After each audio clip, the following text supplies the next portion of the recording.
former world chess champion, Garry Kasparov, methods that his success in chess can be replicated in each of our own lives. He encourages us to recognize the inherent power of setting goals in our personal pursuits, professional endeavors, or just day-to-day activities. He says this allows us to stay motivated, disciplined, and have a clear road to success. Please give a warm welcome to Garry Kasparov.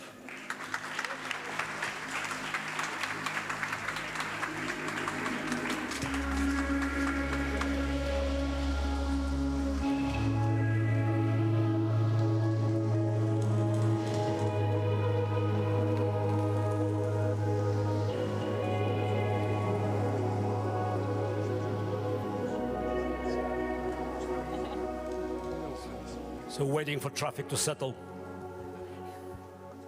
Good afternoon. When I was asked to deliver this remark, so I thought about just talking about my chess career, about accomplishments, other things.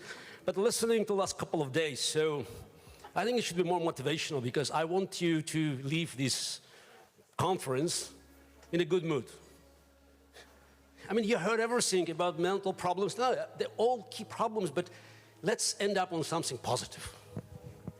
I'm here, just to return your faith in humanity. And in fact, that we are on the right track. Oh, there's so many problems now. And I couldn't agree more about the statistics. I don't have any slides to show. I remember a couple. Look, we live in a world where child mortality decreased from 1800 to these days from 46% to 4%. Oh, we have more kids and more problems. But again, let's try to be positive. And I'm asked to talk about motivation. I think, it's motivation brings us to inspiration. And inspiration brings us to dreams. Oh, yesterday we all heard President Obama. Yes. But this journey started not at his elections, as he talked about his run for the Senate in Chicago, in Illinois. On August 28, 1963, one of the greatest speeches of the 20th century has been delivered in Washington, D.C. I have a dream. A dream. How many people could bet $1 that 45 years after Martin Luther King Jr. delivered his speech, America will elect the first black president? I think you can make a lot of money. So it's a power of a dream. And I also have to mention something about myself. So I grew up as a child prodigy. So from the first moment I discovered the game of chess, according to family legend, looking at my parents trying to solve a chess puzzle. Unfortunately, nobody was there to tweet about it. Back in 68, 69, don't recall the exact date, unfortunately. But I was in love, with the game, with 64 squares, wooden board. I learned how to make the moves by watching them trying to solve this puzzle. I'm still in love with the game. And as a prodigy, I quickly, grew up, just as a strong player, third category, second category, first category, candidate master. At one point, I thought everything would be easy. By age 12, I was a Soviet national champion under 18. In 13, I doubled. I repeated the same success, making a record. And then I stumbled. It does happen. So for a year, I couldn't make a progress, just for more than a year. I knew it was close, but it didn't work out. And one day I woke up, and I saw on top of my bed, it was a very modest apartment. We lived in the city of Baku in Azerbaijan. My mother put a poster which said, "If not you, who else?" Very simple. Because she had faith in me. Many of my coaches lost faith in me, but she did have faith in me. And it's one thing I learned, from this lesson. Because next year, I made my first major success in adult tournament, and then it was relatively easy. For the next 8 years, I became the youngest world champion. But it's two lessons. One is never look for reasons of your failure outside. It's all inside of you. Lesson number 2: always listen to your mother. I realized, this is what is the power of a dream. Because again, you have to dream. And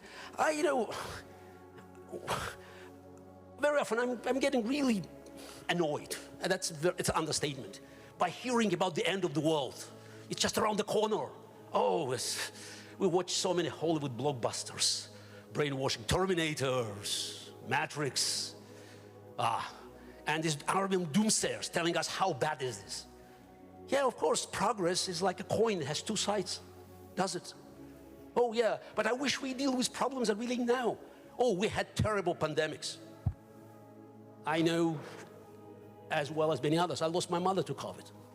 And I couldn't be, because I'm an exile, I couldn't be with her when she died in Moscow on Christmas Day on year 2020. But the free world responded. In less than a year, we came up with a vaccine. Actually, many vaccines. We did. Unfree world couldn't. So even they had 6 months head start. And I think, again, it gives us confidence that we can respond to crisis. There are plenty. But again, let's have faith that we can meet this crisis. And we can always rise above. I also would like to bring us to another speech. Just a year before Martin Luther King delivered his immortal remarks. On September 12, 1962, in Texas, Rice University, great American president, John F. Kennedy, delivered this famous speech. And one passage I remember, we choose to go to the moon in this decade and do other things, not because it's easy, but because it's hard. Because it's a goal that will serve to reveal our best of our energies and skills. The challenge that we are willing to accept. The one we are unwilling to postpone. And one we intend to win, and the others too.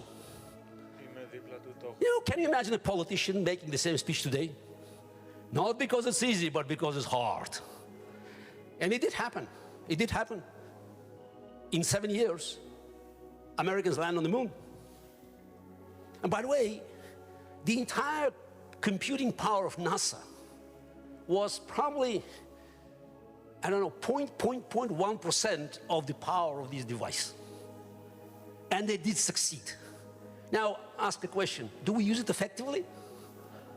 Or we keep throwing birds at pigs? Nobody remembers the game, Angry Birds. Yeah, so again, I think that it's every time we have a challenge, we have to remember that we are empowered, we're blessed. We're blessed with so many great things. Of course, there are other challenges because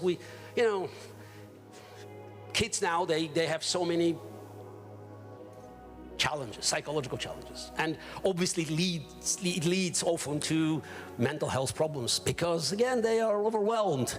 They are just too busy. And so should we accept it as a fact of life?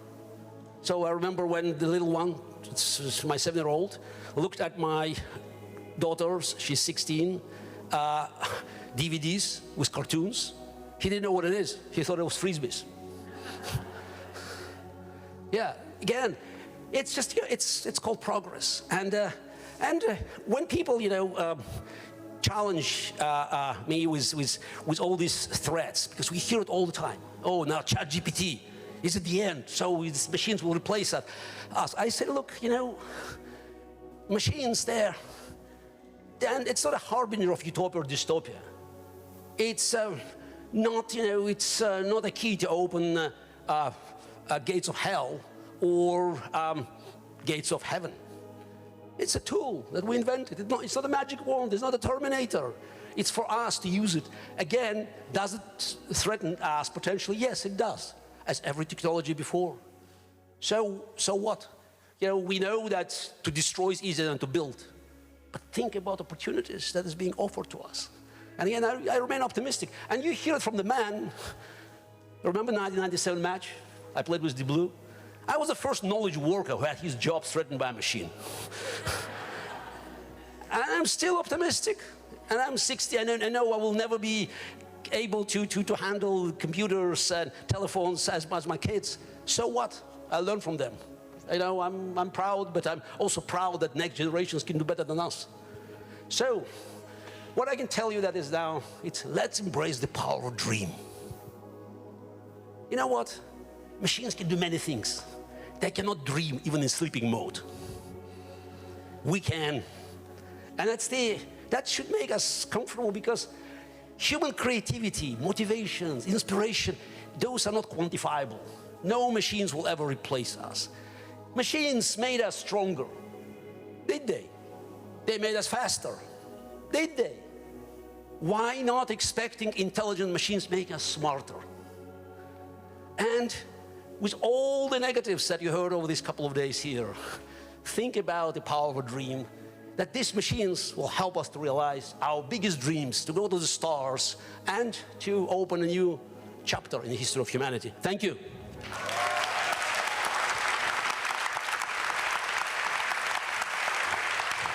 Well,